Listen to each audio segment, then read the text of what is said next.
That's super helpful, and I like the idea of like depending on like looking at the diversity, but also seeing like the unity and like looking at like Paul and these different letters, like the different authors of like the different parts of like the Gospels and other like epistles, like they're united in Christ. Like they see this resurrection, this big event, and maybe like the minor thing. Not saying there's contradiction, but like they see it a little bit differently, and maybe like they're emphasizing different points, but they're united on this like this main event of Christ and His resurrection. I think that's something really beautiful and helpful, like even in like our own conflicts. I remember like as Christians, like we may disagree with like our brothers and sisters on certain topics, but like we have that unity of like knowing Christ and knowing the power of like the resurrection of Jesus.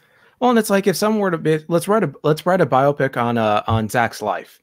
Okay, let's say, and it happens in 10 years. So you get married, you have a kid, you know, you move around, you go this and that, you're teaching somewhere, then you get fired, then you go and teach somewhere else, and all these life experiences.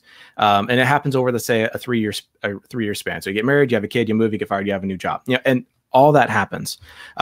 No one is going to go, okay, let's tell Zach's story from birth till this point and go, and no one's going to tell it the same way. Because there's certain things that people will notice, like, you know, your aunt who you've met 5 times is going to write a much different biopic than your mother or your father or your grandmother or your brother.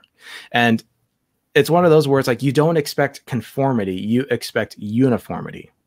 And I think with the story of Jesus in the Synoptic Gospels, even with John and even with Paul, you do get a sense of there's uniformity, not conformity, because if there's conformity, they wouldn't have told their story to begin with. You know what I mean? It's like, why would we tell the same story? That's the problem with the diatessaron, right? Let's take these 4 gospels, sand it all off, and smash it all together to make one gospel. It's like, no, that defeats the entire purpose of the gospel itself.